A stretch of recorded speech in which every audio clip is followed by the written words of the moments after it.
కలిగిన దేవా, దయగలిగిన దేవా, ప్రారంభ ప్రార్థన మొదలుకొని పాటల ద్వారా ఆరాధన బట్టి మీ నామానికి మహిమ తెచ్చుకున్నారు. బిడ్డలు ప్రభా, చాలా మంది సమకూర్చబడ్డారు. కొంతమంది అయితే మరి మందిరానికి రాలేకపోయారు. ఆరోగ్య పరిస్థితితో మరే ఇతరమైన కారణాలు నాకు తెలియదు. కానీ అయ్యా, నీ వాక్యం చెప్తుంది, దేవుని పరిశుద్ధ దినమును అశ్రద్ధ చేయకూడదని, నిర్లక్ష్యం చేయకూడదని. నీ సన్నిధిలో ప్రభా నిన్ను దర్శించేవారుగా, నీ ముఖ దర్శనం చేసేవారుగా, నిన్ను స్తుతించి ఆరాధించేవారుగా మేము ఉండాలని. ఎవరైతే నీ సన్నిధికి నిర్లక్ష్యం చేస్తున్నారో, అలక్ష్యంగా ఉంటున్నారో, ఆత్మీయతలో తీవ్రత లేకుండా చల్లారిపోయిన స్థితిలో ఉంటున్నారో వారితో మీరు మాట్లాడండి. వేదనతో నీ సేవకునిగా నీ సన్నిధిలో నిలబడి ప్రార్థిస్తున్నాను ప్రభా. ఆత్మీయందు తీవ్రత, ప్రార్థనయందు పట్టుదల బిడ్డలందరికీ దయచేయండి. చేరి వచ్చిన బిడ్డలను బట్టి వందనాలు ప్రభా, స్తుతులు స్తోత్రాలు తెలియజేస్తున్నాను ప్రభా. బిడ్డలైతే మరి ఎన్ని ఆటంకాలు ఉన్నా వాటిని జయించి ఇదిగో నీ సన్నిధికి వచ్చి కూర్చున్నారు. నీ వాక్యాన్ని వినటానికి తమ హృదయాలను సిద్ధపరచుకుంటున్నారు, ప్రార్థన చేస్తున్నారు. ప్రతి ఒక్కరు కూడా, ప్రతి ఒక్కరితో మీరు మాట్లాడండి. నాతో మాట్లాడు ప్రభా అని ఎవరైతే హృదయపూర్వకంగా నిన్ను అడుగుతున్నారో ప్రతి ఒక్కరితో మీరు మాట్లాడండి. వాట్సాప్, ఫేస్బుక్, యూట్యూబ్ ద్వారా వీక్షిస్తున్న వారితో కూడా మీరు మాట్లాడండి. అయ్యా, నీ వాక్యపు ముఖాంతరంలో నుంచి మా రహస్య పాపాలు బయటపడడానికి సహాయం చేయండి. ఏ విధంగా అయ్యా మేము అద్దాన్ని చూసుకుంటున్నప్పుడు మా ముఖంలో ఉన్నటువంటి మచ్చ, డాకు అయ్యా వ్యర్థమైన మేము చూసి మేము సరి చేసుకుంటున్నామో, అలాగే నీ వాక్యమనే అద్దాన్ని అయ్యా మేము చూస్తున్నప్పుడు మా ఆత్మీయతలో, మా ఆధ్యాత్మికమైన జీవితంలో, మా భక్తి జీవితంలో ఎలాంటి మచ్చలు, డాకులు, కలంకాలు ఉన్నాయో వాటిని కడిగి వేసుకోవడానికి సహాయం చేయమని యేసయ్య నామములో ప్రార్థించి అడిగి వేడుకొనుచున్నాము తండ్రి, ఆమె. అందరికి వందనాలండి, అందరికి వందనాలు. God bless you all. దేవుని మహాకృపను బట్టి ప్రతి ఆదివారం పరమగీతము అనేటటువంటి కావ్య గ్రంథాన్ని మనం ధ్యానం చేస్తూ ఉన్నాం.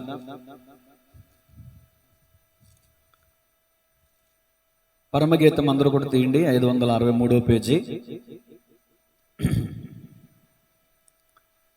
మొదటి అధ్యాయం 3వ వచనం. ఆల్రెడీ ఈ 3వ వచనంలో 2 భాగాలు అయినాయి. ఈ 3వ వచనంలో ఈరోజు పార్ట్ 3 కదండి, పార్ట్ 3 అయిపోయింది.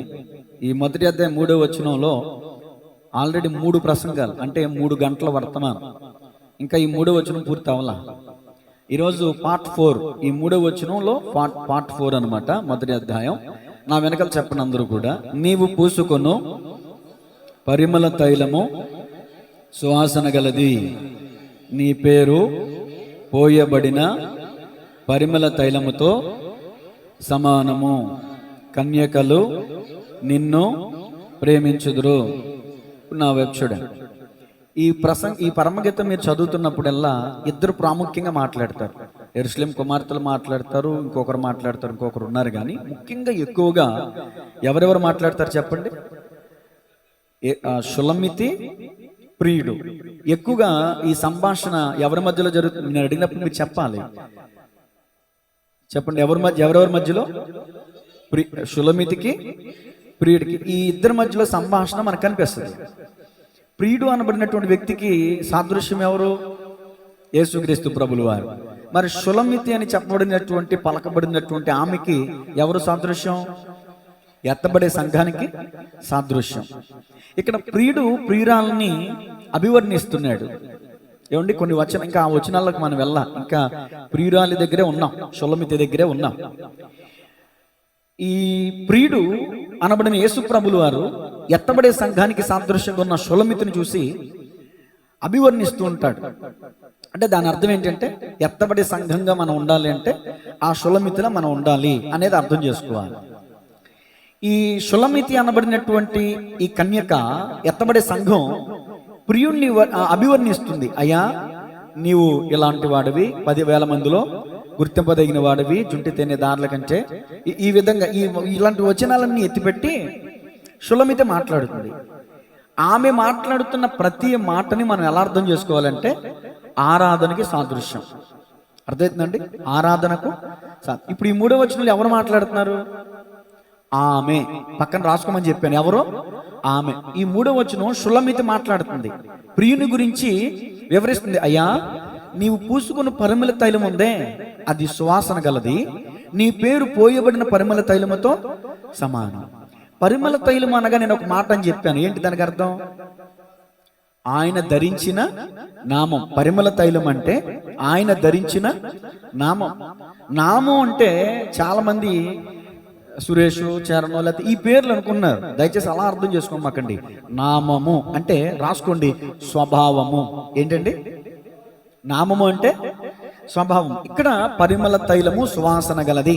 నీ పేరు పోయబడిన పరిమళ తైలముతో సమానం. అంటే కన్య కానబడిన షులమితి యేసు ప్రభుల వారిని ఉద్దేశించి ఏం చెప్తుందంటే ఆయన స్వభావాన్ని చెబుతూ ఆరాధిస్తుంది. మనం కూడా ఆయన స్వభావాన్ని తెలుసుకుని ఆయన స్వభావాన్ని అర్థం చేసుకుని మనం ఆరాధించాలి. విచిత్రం ఏంటంటే మన అందరూ ఆరాధిస్తున్నామే కానీ పూర్ణాత్మతో, పూర్ణ బలముతో, పూర్ణ వివేకముతో ఆరాధించట్లా. పై పెదవులతో ఆరాధిస్తున్నాం. ఇంతకుముందు ఆరాధించేటప్పుడు కూడా అమ్మ ఇలా చెప్పి ఆరాధించిందంటే స్తోత్రం స్తోత్రం అంటాం అలవాటు అయిపోయింది తప్ప ఎందుకు స్తోత్రం? ఆయన ఎందుకు స్తుతులకు అర్హుడు? ఆయన ఎందుకు మనం స్తుతించాలి?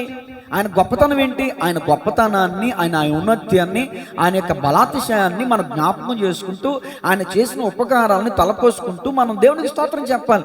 ఒక్క స్తోత్రం అంటే ఆరాధన కాదు. ఒక స్తోత్రం అంటే ఆరాధన కాదు. దేవునికి మహిమ కలుగునుగా. మరి ఇంతవరకు ఎన్ని పేర్లు మనం చెప్పుకున్నాం? మొదటి పేరు యెహోవా ఎలోహిం. రెండవ పేరు యెహోవా ఎల్యోన్. అంటే అర్థం ఏంటి? సర్వోన్నతుడు అని అర్థం. మూడో మాట ఏంటి? యెహోవా ఎల్ రోయ్. అంటే ఆ మాటకు అర్థం ఏంటమ్మా?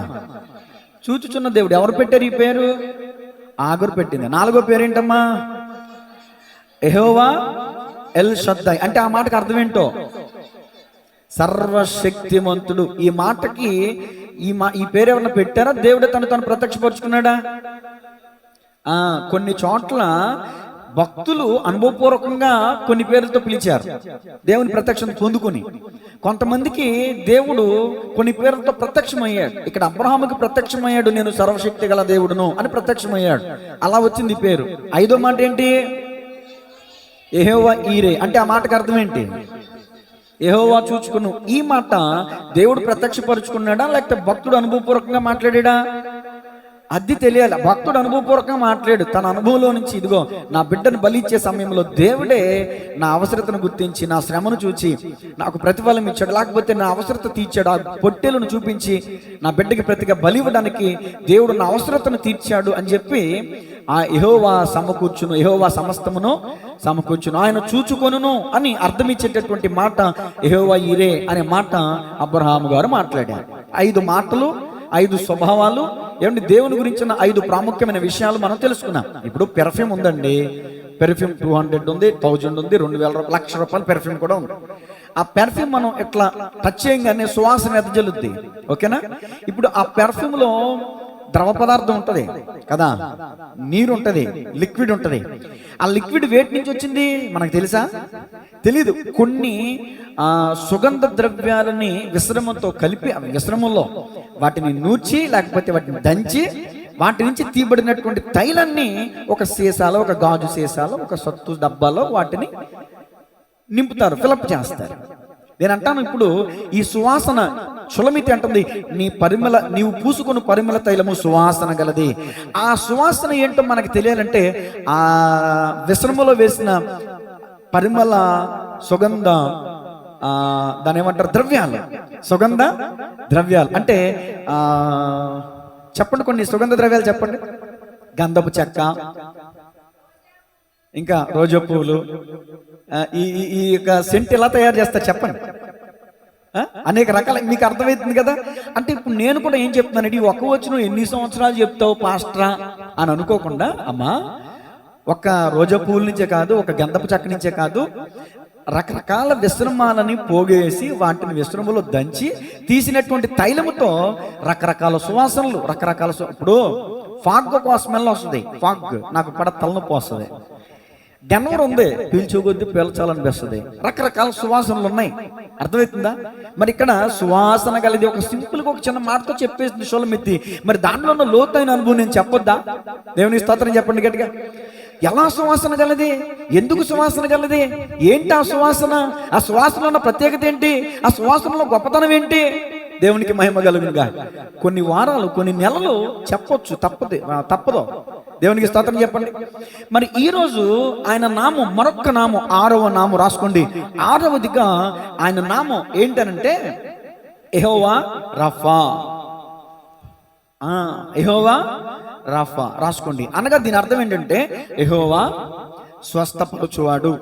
ఆయనలో ఉన్నటువంటి గొప్పతనం ఏంటంటే మనం నమ్ముకున్న దేవుడు స్వస్థపరిచేవాడు, పరమ వైద్యుడు. ఇది ఎక్కడుంది ఈ మాట? యెహోవా రఫా అనే మాట ఉండదు, అది హెబ్రీ భాష. తెలుగులో ఎక్కడుందంటే స్వస్థపరచు దేవుడని నిర్గమకాండం 15వ అధ్యాయం 26వ వచనం. దీన్ని త్వరగా నిర్గమకాండం 15వ అధ్యాయం 26వ వచనం. మీ దేవుడైన యెహోవా వాక్కును శ్రద్ధగా విని ఆయన దృష్టికి న్యాయమనేది చేసి ఆయన ఆజ్ఞలకు విధేయులై ఆయన కట్టడలన్నిటినీ అనుసరించి నడిచిన ఎడల నేను ఐగుప్తీయులకు కలగజేసిన రోగములలో ఏదియు మీకు రానియను. నిన్ను స్వస్థపరచు యెహోవాను నేనే అని. ఆలస్యంగా రావటం వల్ల అనేక అర్థాల్లో ఇదొకటి. యవనస్తులకి చెప్తున్నాను, పెద్దవాళ్ళకి చెప్తున్నాను, అందరికీ చెప్తున్నాను. సమయం అంటే సమయానికి రావాలి. తర్వాత పాట పడుతున్నప్పుడు ఆ డ్రమ్ము మీద పెట్టడం వల్ల బైబిల్ చిరిగిపోతుంది. డ్రమ్ము మీద పెట్టొద్దు బైబిల్. దేవునికి స్తోత్రం చెప్పండి గట్టిగా. హల్లెలూయా. సరే గట్టిగా చప్పట్లు కొట్టండి. నిర్గమకాండం 15వ అధ్యాయం 26వ వచనం. నిన్ను స్వస్థపరిచే యెహోవాను నేనే. మీ పక్క వాళ్ళకి షేకండి ఇచ్చే దేవుడు స్వస్థపరిచే దేవుడు అని చెప్పండి. ఎలాంటి స్వస్థత? ఎలాంటి స్వస్థత? దేంట్లో స్వస్థత? ఎందుకు స్వస్థత? ఆయన స్వస్థపరచుటకు ఎందుకు శక్తిమంతుడు? దేనివల్ల మనకు స్వస్థత కలుగుద్ది? ఈ విషయాలన్నీ చెప్తాను, జాగ్రత్తగా వినండి. ఇప్పుడు మీలో కూడా చాలా మంది బలహీనులు ఉన్నారు. జ్వరంతో బాధపడుతున్న వాళ్ళు ఉన్నారు, రోగముతో బాధపడుతున్న వాళ్ళు ఉన్నారు, తుమ్ముతో, దగ్గుతో, రకరకాల సమస్యలతో, రకరకాల ఇబ్బందులతో, రకరకాల రోగాలు, రకరకాల సమస్యలు, అనేక రోగాల చేత ఇబ్బంది పడుతున్న వారు ఉన్నారు. ఇక్కడ ఈ మాట చెప్పడానికి గల వెనకున్నటువంటి తాత్పర్యం ఏంటంటే, ఇశ్రాయేలీయులు అరణ్యంలో ప్రయాణంలో ఉన్నారు కదా. ఇశ్రాయేలీయులు అరణ్యంలో ప్రయాణంలో ఉన్నారు కదా, వాళ్ళకి చేదైనటువంటి అనుభవం కలిగింది. ఈ పిన్నిని కూడా కొంచెం ఇలా పుష్ చేయని గట్టిగా, అక్కడ ఈ కింద కూడా నొక్కండి పైకి. ఓకే, దేవుని స్తోత్రం చెప్పండి గట్టిగా. హల్లెలూయా. ఈ అరణ్య మార్గంలో ఇశ్రాయేలీయులు ప్రయాణం వెళ్తున్నటువంటి స్థితిలో అనారోగ్యాన్ని కలిగించేటటువంటి నీళ్లు వాళ్ళకి ఎదురైనాయి. ఆ నీళ్ళకి వాళ్ళు పెట్టిన పేరేంటి? మారా. మారా అంటే అర్థం చేదు. కలుషితమైన నీళ్లు తాగినప్పుడు మనకేం వస్తాయి?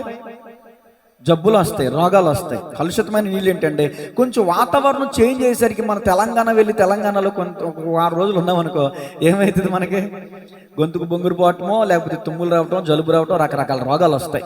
ఇప్పుడు వీళ్ళు ఒక చోట స్టాండర్డ్గా ఉండట్లా, ఆ ప్రాంతం నుంచి ఆ ప్రాంతానికి, ఆ ప్రాంతం కనాను ప్రయాణంలో ఉన్నారనమాట.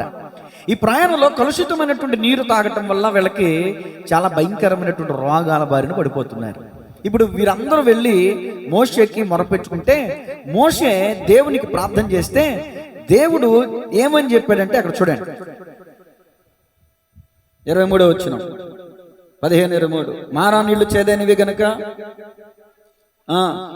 వారు ఆ నీళ్లు త్రాగలేకపోయిరి, అందువలన దానికి మారా అను పేరు కలిగెను. ప్రజలు మేమేమి త్రాగుదమని మోషే మీద సనుగుకొనగా అతడు యెహోవాకు మొరపెట్టెను.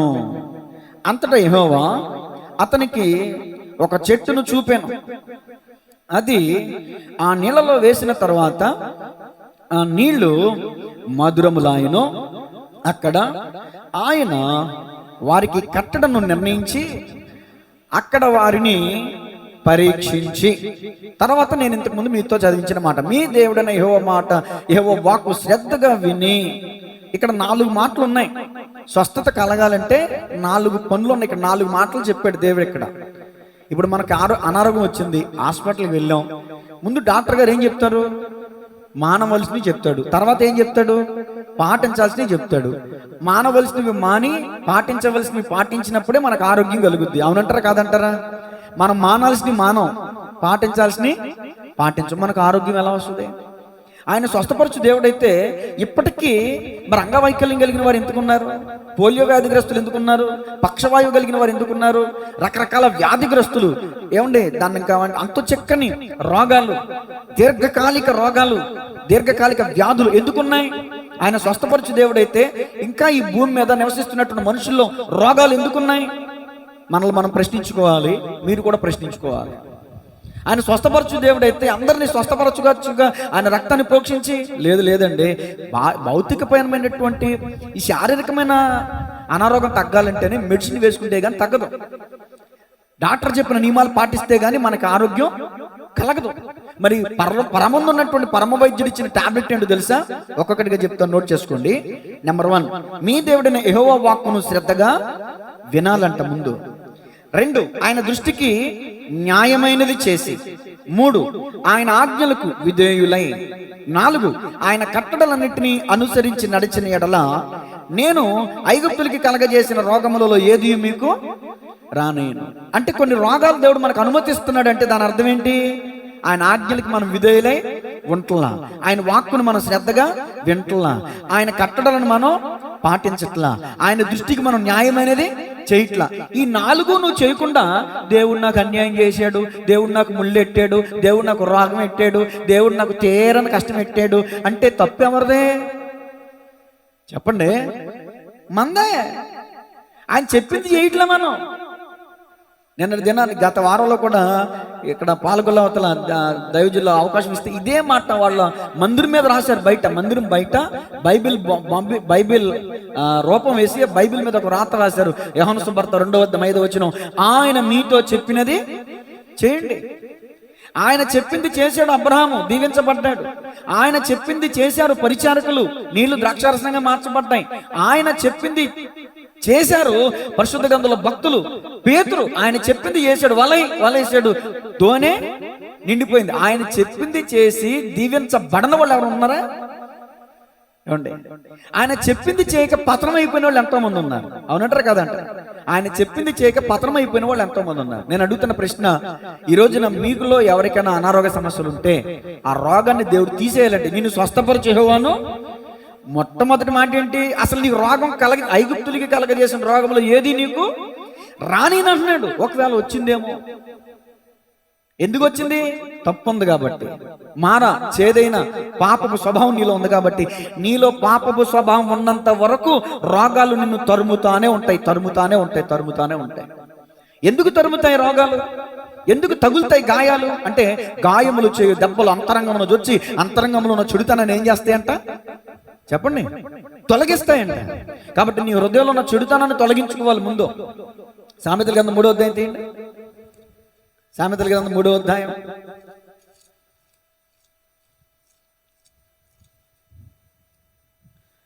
చూడండి. అక్కడ మాట్లాడేది ఎప్పుడు స్వస్థత కలుగుద్దో.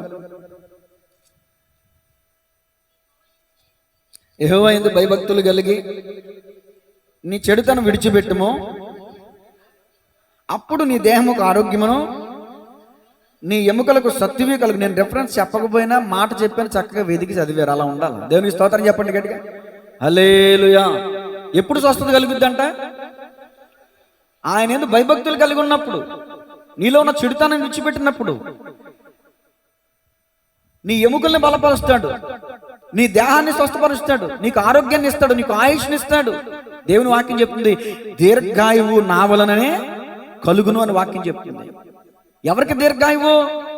యెహోవా యందు భయభక్తులు కలిగి ఉండుట దీర్ఘాయువునకు కారణం. మనలో చాలా మందికి భక్తి ఉందండి, భయం లేదు. ఆ భక్తి కూడా నామకార్థమైన భక్తి. చర్చి కనబడింది అనుకో, యేసు రక్తమే జయం, సిలువేసేస్తారు ఇలా గాల్లో, యేసు రక్తమే. ఇది భక్తే అనుకుంటారు కొంత. అది భక్తి? చెప్పింది చేయటం భక్తి, నీకు నచ్చింది చేయటం భక్తి కాదు. అనేక సార్లు చెప్తున్నాను ఈ మాట, సందర్భం వచ్చింది కాబట్టి మళ్ళా చెప్తున్నా. దేవుని స్తోత్రం చెప్పండి గట్టిగా. ఏమండి, కొంచెం లోతుకి వెళ్దాం. ఒక వ్యక్తి తీరని సమస్య, తీరని రోగంతో బాధపడుతున్నాడు. ఆ వ్యక్తి హృదయంలో ఎన్ని ఆలోచనలు వస్తాయి తెలుసా? ఎన్ని తలంపులు వస్తాయి తెలుసా? ఎందుకు ఈ బతుకు? ఇలాంటి రోగంతో బ్రతకడం కంటే చచ్చిపోవటం మీరు. ఒకటి, ఇలాంటి ఆలోచన వస్తుంది. 2, నేను ఎవరికి ఏం పాపం చేశానో, ఎవరికి అన్యాయం చేశానో దేవుడు నాకు ఈ పాపం మీద వేసేసాడు అని సరి చేసుకునే ప్రయత్నం చేస్తారు. 3, కొంతమంది ఆత్మహత్య చేసుకునే ప్రయత్నం చేస్తారు. ఒకవేళ చెప్పుకోలేనటువంటి రోగంతో ఎవరైనా బాధపడుతున్న వాళ్ళు ఈ స్థలంలో ఉన్నారేమో, మనం నమ్ముకున్న దేవుడు యెహోవా రఫా. శారీరకమైన రోగమే కావచ్చు, మానసికమైన రోగమే కావచ్చు, ఆధ్యాత్మికమైన రుగ్మతలే కావచ్చు, ఏ విధమైన రుగ్మతల నుంచి అయినా నిన్ను విడిపించగలిగిన వాడు యేసుక్రీస్తు ప్రభులు వారు. గట్టిగా చప్పలు కొడుతూ ధ్యానం మనం మహిమపడతాం. దేవుని యొద్దకు వచ్చి అనేక మంది రోగులు స్వస్థత పొందుకున్నారు. కుష్ఠరోగులు స్వస్థత పొందుకున్నారు. గుడ్డి వాళ్ళు, చెవిటి వాళ్ళు, మోగవాళ్ళు, చాండర రోగం కలిగిన వారు, పక్షవాయు కలిగిన వారు, ఓచకాలు చేతులు కలిగిన వారు, అనేక రోగుల్ని ఆయన ఏం చేశాడు? స్వస్థపరిచాడు. మరి నీ రోగాన్ని దేవుడు స్వస్థపరచడా? నా రోగాన్ని దేవుడు స్వస్థపరచడా? ఎన్ని డబ్బులు పోస్తున్నామండి, ఎన్ని డబ్బులు పోస్తున్నామండి. లక్షల రూపాయలు. కొంతమంది తెల్లారు లేస్తే టిఫిన్ కాదు, బెల్లలతో రోజులు గడిపేవాళ్ళు ఉన్నారు. బెల్లలు తింటూ గడిపేవాళ్ళు ఉన్నారండి. పరిశుద్ధ గ్రంథంలో ఒక ఆమె ఉంది, 12 సంవత్సరాలుగా బాధపడుతుందంట. ఎవరామే? రక్తస్రావం కలిగిన స్త్రీ. ఏం చేసింది? ఆ వ్యాధి నుంచి బయటపడాలని అనేక మంది వైద్యుల్ని సంప్రదించిందంట. ఎంతో ఆ సంపదని వ్యయపరిచిందంట, ఖర్చు పెట్టిందంట, తనకున్న ఆస్తంతా ఖర్చు పెట్టిందంట. కానీ ఉపయోగం లేదంట, కానీ లాభం లేదంట. కానీ ఒక మాట విందే, ఇదిగో యేసుని గురించిన మాట విందే. చెప్పాను నిర్గమ 15:26, యెహోవా వాక్కును శ్రద్ధగా విని. ఇప్పుడు ఈమె కూడా వింది. వినుట వల్ల ఏం కలిగిద్ది? విశ్వాసం వల్ల మనకేం కలిగిద్ది? స్వస్థత. నమ్ముట నీ వలనైతే నమ్మువానికి సమస్తం సాధ్యమే. నువ్వు దేవుని వాక్యాన్ని శ్రద్ధగా వింటున్నావు అసలు ఎప్పుడైనా? నీ బుర్ర నిండా తలంపులు పెట్టేసుకుని, నీ బుర్ర నిండా ఆలోచనలు పెట్టేసుకుని దేవుని సందులో కూర్చుని వాక్యం మీద నువ్వు దృష్టి పెట్టగలిగితే ఎంతవరకు నీకు అర్థమైంది? శ్రద్ధ ఉండాలి ముందు. రోగం ఉన్నప్పుడు ఎవరే చెప్తా చేస్తారు తెలుసా? అరే ఆ మొక్క తిను, నీ కిడ్నీలో రాయిపోద్దంటే ఏం చేస్తారండి? అది పిచ్చి మొక్క. ఏం చేస్తారు? ఏమో ఏ మొక్కలో ఏ ఔషధం ఉందో అలా తెంపి అలా తినేస్తారు. పొద్దునే తులసి మొక్క తిను, ఆ తులసి మొక్క నోట్లో వేసుకో, తులసి మొక్క తినేస్తారు. ఒరే ఆ గడ్డి తిను, ఆ గడ్డి తినేస్తారు. ఒరే ఆ కొండకెళ్ళిపోతారు. ఎందుకని? వారిలో ఉన్న రోగం వాళ్ళని కృంగుదలకు గురి చేస్తుంది. ఫర్ ఎగ్జాంపుల్, కంటితో బాధపడింది మా అమ్మ. ఇంచుమించు 1 నెల రోజులు టెస్ట్లకి, రిపోర్ట్లు అవి ఇవి తెగ తిరిగేసాం. ఈ హాస్పిటల్ బెడ్ మీద ఉండి మూలుగుతూ ఏమనుకునే తెలుసా? అయ్యా నాకు ఆయుష్ ఇస్తే, నాకు ఆరోగ్యం ఇస్తే. ఏమనుకునేదమ్మా? నువ్వు చెప్తే బాగుంటుందేమో. ఇక నుంచి ఇంకా నీ సన్నిధిలో పరిచయం చేస్తాను ప్రభు, నీ దృష్టికి న్యాయం చేస్తాను ప్రభు, నీ యోగ్యురాలుగా ఉంటానయ్యా, ఎవరిని కష్టపెట్టినా, ఎవరిని మాట అన్నాయా నా దగ్గర అందే. నా దగ్గర, మా చిన్నమ్మ దగ్గర, ఇదిగో మా కోడల విషయంలో కూడా. అంటే అప్పుడు గుర్తొస్తాయి. అంటే ఏదో అనేసింది, ఏదో పెట్టేసిందని కాదు, ఏదో చిన్న చిన్న మాటలు కూడా అప్పుడు గుర్తొచ్చేస్తాయి. తీరని రోగం మనలో ఉన్నప్పుడు మనం ఒక చిన్న మాటని ఎవరైనా బాధ పెట్టినా అవన్నీ దేవుడు జ్ఞాపకం చేస్తాడు. వాళ్ళని మనం క్షమించి, వాళ్ళ ద్వారా మనం క్షమాపణ పొందుకున్నప్పుడు కొన్ని తీరిపోతాయి, కొన్ని తొలగిపోతాయి. రోగుల్లో ఒక వ్యక్తి ఎంత కృంగిపోతాడో అంత వేదన పడతాడు, అంత మదన పడతాడు, అంత చెప్పలేనటువంటి బాధ. దేవుని స్తోత్రం చెప్పండి గట్టిగా. మారాని మధురంగా చేశాడు. ఇక్కడ ఒక చెట్టు కొమ్మను చూపించాడు దేవుడు మోషేకి. ఆ కొమ్మను తెంపి ఆ నీళ్ళలో వేస్తే ఆ మార చేదైన నీళ్ళు ఏమైపోయినాయి? మధురములు అయిపోయినాయి అంట. దేవుని స్తోత్రం చెప్పండి గట్టిగా. మారా వంటి నా జీవితాన్ని మధురముగా మార్చి ఘనపరచినావు. పడా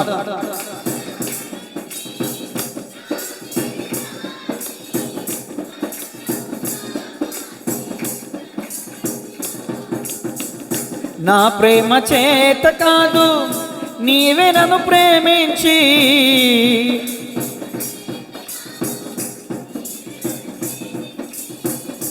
రక్తాన్ని చిందించి నన్ను రక్షించావు. రక్తాన్ని చిందించి నన్ను రక్షించావు. యేసయ్యా యేసయ్యా నా యేసయ్యా. చప్పట్లు అందరూ కొట్టండి. పాట పాడని వాళ్ళు కూడా చప్పట్లు. మరలా యేసయ్యా.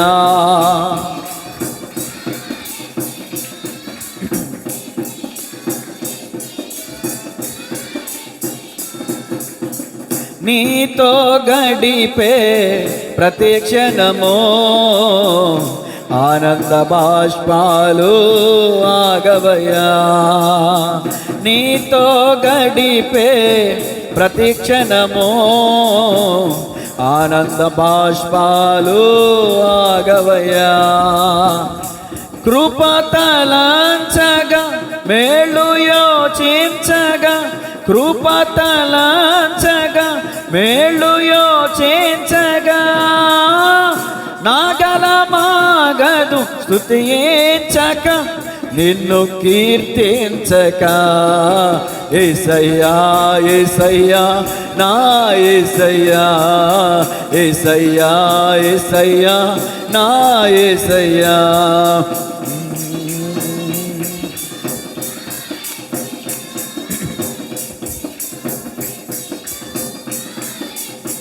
హల్లెలూయా. దేవునితో గడిపే ప్రతి క్షణం ఏమొస్తాయి అంట? ఏమొస్తాయి చెప్పండి? ఏదన్నా సినిమా కానీ సీరియల్ కానీ మా అమ్మమ్మ గారి ఇంట్లో ఉన్నప్పుడు టీవీలో చూస్తున్నప్పుడు చిన్న వయసులో ఏదైనా సెంటిమెంట్ సీను, బాధాకరమైన సీన్ వచ్చిందనుకో, మా రాజేష్ మావి గారు ఏం చేసేవాడు తెలుసా? టీవీ ఎంక చూడడం అనేసి మా అమ్మ ముఖానికి చూసేవాడు. మా అమ్మమ్మకి వీళ్ళకి జాలి హృదయం ఎక్కువ. ఏదైనా సెంటిమెంట్ డైలాగ్ వినేసరికి ఏమొచ్చేది వీళ్ళ కళ్ళంట బడబడా కారిపోతాయి. 10 సంవత్సరాల నుంచి చూస్తున్నానండి. ఎప్పుడన్నా వాక్యం చెప్పేటప్పుడు మీరు వాక్యం వింటున్నప్పుడు మీ కళ్ళ వెంట ఒక బొట్టు అయినా వస్తుందేమో అని. ఏంటండి? ఒక బొట్టు కూడా రావట్లేదంటండి. సిస్టర్ గారు అన్నారు, ఫరో హృదయం కన్నా మా హృదయం కఠినమైన రాళ్ళు కూడా జలప్రవాహం బండ మీద పడుతున్నప్పుడు ఆ బండ కూడా కరిగిపోతుంట. దేవునికి వాక్య ప్రవాహం ప్రవహిస్తుంటే ఒక్క గుండు కూడా కరగట్లా. దేవునికి స్తోత్రం చెప్పండి గట్టిగా. మారా వంటి అనుభవాల్ని మధురంగా చేయగలిగినటువంటి దేవుడు మన దేవుడు. ఈ రోగములతో కృంగి కృషించిపోతున్నటువంటి నిన్ను ఒక సాక్షి బిడ్డగా దేవుడు చేయగలడు. దేవునికి స్తోత్రం చెప్పండి గట్టిగా. వింటారేమో యూట్యూబ్లో, నన్ను క్షమించండి, బాబు గారు విజయవాడ, ఆయన పేరు. నా స్నేహితులు కాబట్టి చెప్పేస్తున్నా. నేను ఉదయం ఫోన్ చేశాను. నా భార్య ఆఫీస్లో పనిచేస్తుంది. ఆఫీస్లో చేయని తప్పుకి నా భార్య నిందలో అనిపిస్తుంది. నేను దేవునితో ఒక మాట మాట్లాడాను, పాస్టర్ గారు నా కోసం ప్రార్థించండి, జీఎస్ లవ్స్ గ్రూప్లో మీరు ఉన్నారు కదా, నా భార్య కోసం ప్రార్థించండి అని పెట్టాడు కదా ఆయన. ఫోన్ చేశాను. నేను దేవునితో ఒక మాట చెప్పాను, ఏంటంటే ఆ నిందల నుంచి విడిపిస్తే నువ్వు ఉన్నావు, నీ సన్నిధికి వచ్చి సాక్ష్యం చెప్తా, లేకపోతే నేను నీ మోహన్ చూడను, మందిరానికి మానేస్తా అనుకున్నాడంట. అది చెప్పక నా దగ్గరే చెప్పాడు. మళ్ళీ మనం ఊరుకుంటామా?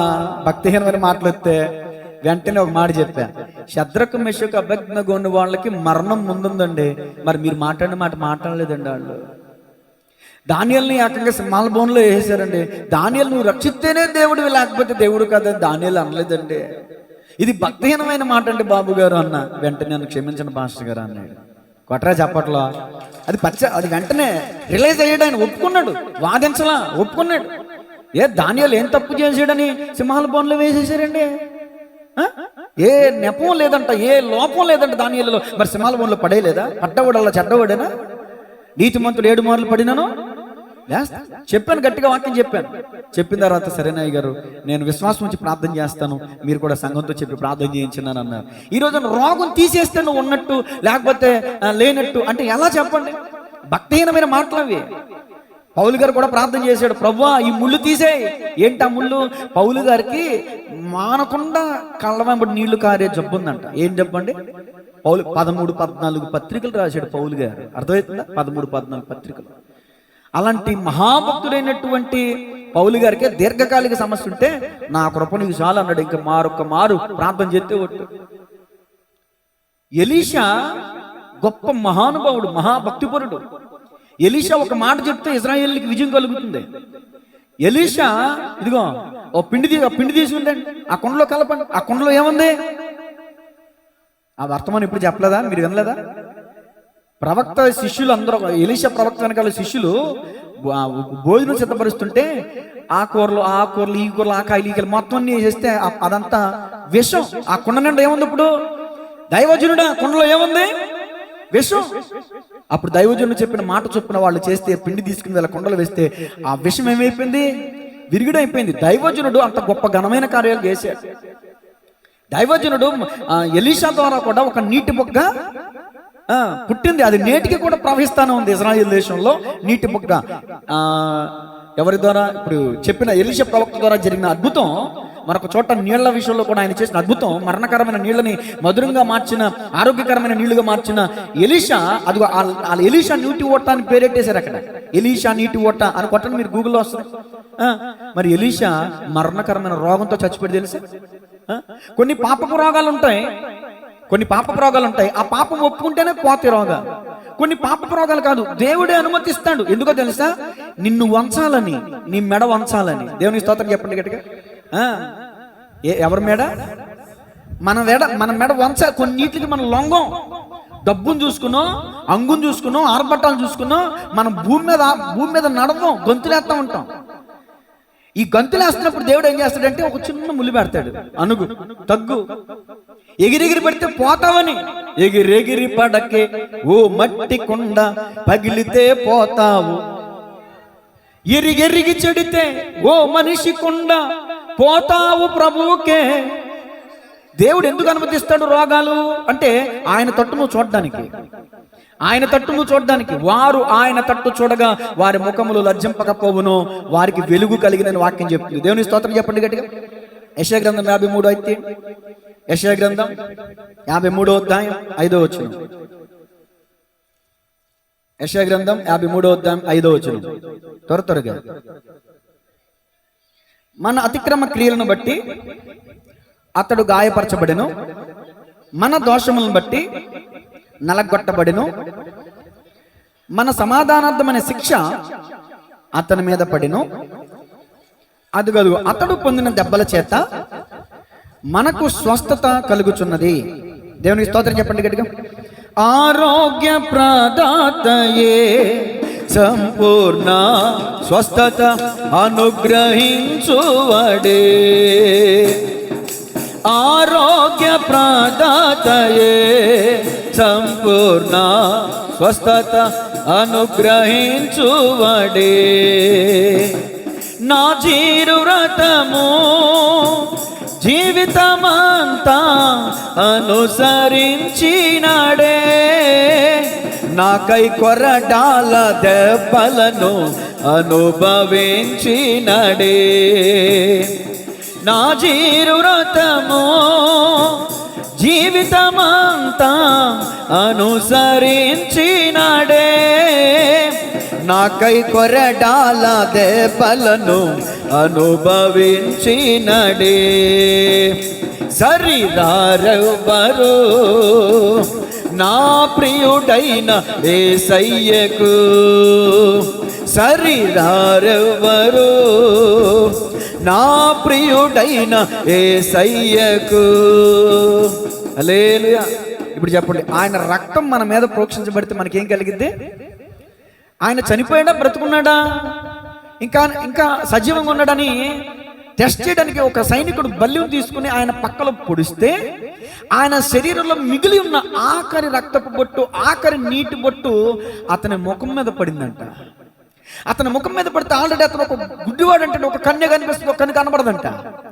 ఆ కనిపించకుండా ఉన్నటువంటి కన్ను ఎప్పుడైతే ఆ రక్తం ఆయన కంటి మీద పడిందో వెంటనే ఆ కన్ను బాగుపడిందంట, వెంటనే చూడగలిగాడంట. గడిగా చప్పలు కొడుతూ దేని మహిమ పడతాం. అప్పుడు వెంటనే అతను మాట్లాడిన మాట తెలుసా? నిజముగా ఇతడు దేవుని కుమారుడు. నువ్వు స్వస్థత పొందుకున్న వెంటనే దేవునికి మహిమ కలుగుతుంది. నువ్వు దేవుని గొప్పతనాన్ని చూడగలుగుతావు. నిజంగా ఈయన స్వస్థపరిచే దేవుడు, నిజంగా ఈయన దేవుని కుమారుడు, నిజంగా ఈయన దేవుడే అని నువ్వు చెప్పగలుగుతావు. ఆయనలో ఉన్న సువాసన ఏంటో తెలుసా? అనేకమైనటువంటి సువాసనలో ఒక సువాసన నిన్ను స్వస్థపరిచే దేవుడు. ఆయనలో ఉన్న క్వాలిటీ, ఒక పెర్ఫ్యూమ్లో అనేక సుగంధ ద్రవ్యాలను కలుపుతారు కదా, ఆ మరొక సుగంధ ద్రవ్యం ఏంటంటే, అంటే ఆయనలో ఉన్న క్వాలిటీ ఏంటంటే, ఆయనలో ఉన్న గంధపు చెక్క ఏంటంటే, ఆయనలో ఉన్న క్వాలిటీ గంధపు చెక్క అంటే స్వస్థపరిచేవాడు, నిన్ను బలపరిచేవాడు. ఒక వ్యక్తి ఉన్నాడు, యెరూషలేము నుంచి దిగి ఎరికోకి వెళ్ళిపోతున్నాడు, దొంగల చేతికి చిక్కాడు. ఆ దొంగలు వస్త్రాన్ని లాగేసుకున్నారు, తన దగ్గర ఉన్నదంతా దోచేసుకున్నారు, కొరప్రాణతో కొట్టి కొరప్రాణతో వదిలేసిపోయారు. ఆ వ్యక్తి పడిపోయి ఉన్నాడు గాయాల చేత. ఇప్పుడు అతనికి ఎవరు అవసరం? పడిపోయిన వ్యక్తిని అక్కడ తీసుకెళ్తాం, హాస్పిటల్కి తీసుకెళ్తాం. ఆ పడిపోయిన వ్యక్తి ఆ గాయాల చేత, దెబ్బల చేత రక్తపు కారుతుంటే బాధ వేదనతో పడుంటే ఆ పక్కగా యాజకుడు వచ్చాడు, చూసుకుని వెళ్ళిపోయాడు. లేవీడు వచ్చాడు, చూసుకుని వెళ్ళిపోయాడు. చాలా మంది వచ్చారు, చూసుకుని వెళ్ళిపోయారు. కానీ దూరముగా ఉన్నటువంటి సందర్భంలో ఒక సమరయుడు అతన్ని చూసి, దూరముగా ఉండగానే చూసి దగ్గరకు వచ్చి, ఏమండి, అతని గాయాన్ని కట్టి అతన్ని బండెక్కించుకుని కోటకొల్లవాని ఇంటికి తీసుకుని వెళ్ళి తన దగ్గర ఉన్న కొంత ధనాన్ని ఇచ్చి, ఇదిగో ఇతని పరామర్శి, ఇతను చూడు, ఇతనికి ఆరోగ్యం వచ్చేలా చూడు, ఇంకా ఏదైనా నీకు ఖర్చు పెడితే, ఇంకా నువ్వు ఏదైనా సొంతంగా ఖర్చు పెడితే మళ్ళీ నేను తిరిగి వచ్చినప్పుడు నీకు ఇస్తాను అని అన్నాడు. ఎవరు ఆ సమరయుడు? ఆ సమరయుడికి సాదృశ్యం ఎవరు? యేసుక్రీస్తు పాటలు కూడా పాడతారు కదండి, నా మంచి సమరయుడా, ప్రభావ తేజోమయుడా. ఆ సమరయుడు యేసుక్రీస్తు ప్రభుల వారికి సాదృశ్యం. నువ్వు రోగంలో ఉంటే బంధువులు వచ్చి చూసి వెళ్ళిపోవచ్చు, అసలు చూడడానికి కూడా రాకపోవచ్చు, నీ రక్త సంబంధులే నిన్ను వదిలేవచ్చు, రోగంలో కృషించిపోతుంటే నిన్ను పట్టించుకునే వాళ్ళు లేకపోవచ్చు, హాస్పిటల్కి చూపించుకోమని డబ్బులు ఇవ్వలేకపోవచ్చు, నీకు సహాయం చేయలేకపోవచ్చు, నిన్ను హాస్పిటల్కి తీసుకెళ్ళలేకపోవచ్చు. కానీ నువ్వు ఆ మంచం మీద మూలుగుతున్నటువంటి, ఎవరో లేని, అందరూ వదిలేసినటువంటి నిస్సహాయ స్థితిలో ఉన్నటువంటి నీవు, యేసయ్యా నన్ను స్వస్థపరచు, నన్ను కడుగు, నీ రక్తముద్ర చేత నన్ను అభిషేకించు, నీ రక్త ప్రోక్షణ దయచే ప్రభువా, ఇదిగో నేను చేసిన పాపములు బట్టి ఈ రోగాలను నేను అనుభవిస్తున్నానని ఆ పడున్న మంచం మీద ఉండి నువ్వు నీ పాపాన్ని ఒప్పుకోగలిగితే, అతిక్రమాలు దాచిపెట్టుకున్నవాడు వర్ధలుడు, కానీ చెప్పండి వాటిని ఒప్పుకొని విడిచిపెట్టువాడు దేవుని కనికరాన్ని పొందుకుంటాడు. వెంటనే ఇదిగో యేసుక్రీస్తు ప్రభులో ఆయన గాయాలలో నుంచి వచ్చే రక్తాన్ని నీ పైన ప్రోక్షింపజేసినప్పుడు నువ్వు స్వస్థత పొందుకుంటావు. దేవుని స్తోత్రం చెప్పండి గట్టిగా. యేసన్న గారు తెలియనటువంటి క్రైస్తవులు లేడు ఈ భూమి ప్రపంచంలో, అవునా? మన దేశంలో కాదు, ఇతర దేశాల్లో కూడా. ఆయనకు కూడా ఒక రోగం ఉంది, రక్తం కక్కునేటటువంటి వాడు. ఆయన భయంకరమైనటువంటి రోగంతో ఆయన రోడ్లంతా పడి తిరుగుతూ ఉంటే చూడండి, ఆయన కూడా దేవుణ్ణి దర్శించి, దేవుని సన్నిధిలో ఓ పాస్టర్ గారు, ఒక నలుగురు విశ్వాసులు ఉంటే వాళ్ళ మధ్యలోకి వెళ్ళి ప్రార్థన చేసి ఏకీభవించి హృదయపూర్వకంగా, ప్రభువా నాతో మాట్లాడు, నన్ను దర్శించని పడుకుని కూడా అదే ఆలాపన, ప్రభువా నన్ను దర్శించు, ప్రభువా నన్ను దర్శించు. యేసు ప్రభులు వారు గాయములతో ఆయన దగ్గరకు వచ్చి ఆయన గాయాలు చూపించి ఆ యేసన్న గారిని ముట్టుకుని దర్శించి ఆయన అదృశ్యమయ్యారంట. వెనువెంటనే ఆయన రోగం తగ్గింది, ఆయన గాయాలు తగ్గి, ఆయన మానసికమైన రుగ్మత తగ్గింది, అతని యొక్క మాటలో మార్పు వచ్చింది, అతని యొక్క నడకలో మార్పు వచ్చింది, అతని యొక్క ప్రవర్తనలో మార్పు వచ్చింది. ఇదిగో నాటు నుంచి దేవుడు సేవకు పిలుచుకున్నాడు, వెలుగుతో అతన్ని దర్శించాడు యేసుక్రీస్తు ప్రభుల వారు. ఆయనలో ఉన్న చీకటిని పారద్రోలేడు. దేవునికి స్తోత్రం చెప్పండి గట్టిగా. యేసన్న గారు ఒక వెలుగు, గొప్ప వెలుగు. ఆయన లోకాన్ని, ఆయన భారతదేశంలో ఎంతో మందిని వెలిగించాడు. కారణం ఏంటో తెలుసా? యేసయ్య చేత వెలిగించబడ్డాడు కాబట్టి. వెలిగించబడిన యేసన్న గారు ఒక పాట రాశారు, చీకటి కెరటాలలో కృంగిన వేళలో,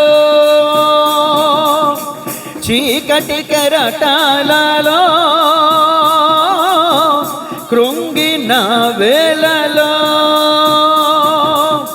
ఉదయించెను నీ కృప నా ఎదలో, చెదరిన మనసే నూతన మాయనా, కృప నా ఎదలో చెదరిన మనసే నూతన మాయనా, మనుగడయే మారో మలుపు తిరిగేనా, మనుగడయే తిరిగేనా, నీ ప్రేమే నన్ను ఆదరించేను, నీ ప్రేమే నన్ను ఆదరించేను. హల్లెలూయా.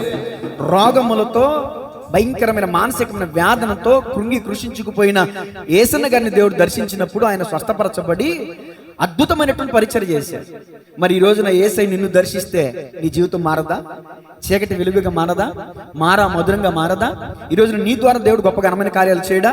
నువ్వు దేవుని ద్వారా పొందుకోవటం కాదు, నీ ద్వారా గొప్ప కార్యాలు చేయడానికి ఆయన సిద్ధంగా ఉన్నాడు, నువ్వు నమ్మితే. దేవునికి స్తోత్రం చెప్పండి గట్టిగా.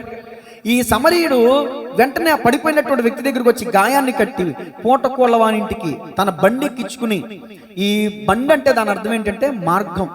పూటకోళ్ళవాని ఇల్లు అంటే సంఘానికి సాదృశ్యం. ఇప్పుడు చెప్పండి, పూటకోనవాని ఇంటికి తీసుకుని వెళ్ళాడు. ఆ పూటకోళ్ళవాని ఇల్లు అంటే దాని అర్థం ఏంటంటే సంఘం. ఆ పూటకోళ్ళవానికి అప్పగించాడు అంటే దాని అర్థం ఏంటంటే సేవకుడికి అప్పగించడం అని అర్థం. దేవునికి స్తోత్రం చెప్పండి గట్టిగా. పూటకొలవాని ఇల్లు అంటే సంఘం. శారీరకమైన రోగంతో ఉన్న వ్యక్తి వెళ్ళాల్సింది ఎక్కడికి? హాస్పిటల్కి. మరి ఆత్మీయమైన రుగ్మతులతో బాధపడుతున్న వారు రావాల్సింది ఎక్కడికి? దేవుని మందిరానికి. గాయపడిన సమయాన మంచి సమరయునిల నా గాయాలు కడిగిన దేవా, ఆకలైన వేళలో ఆరమిచ్చి నన్ను పోషించినావు దేవా, నిన్ను విడువను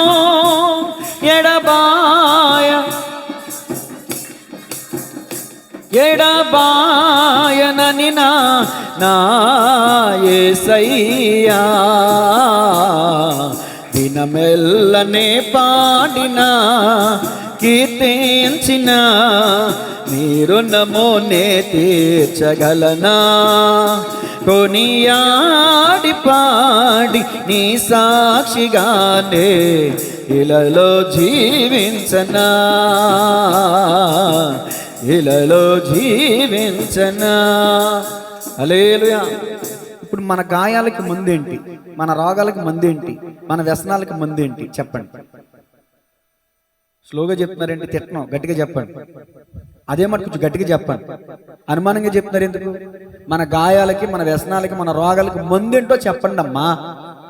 యేసు రక్తం. ఏంటండి? యేసయ్య నామములో శక్తి ఉందయ్యా. రోగిని స్వస్థత పరిచే.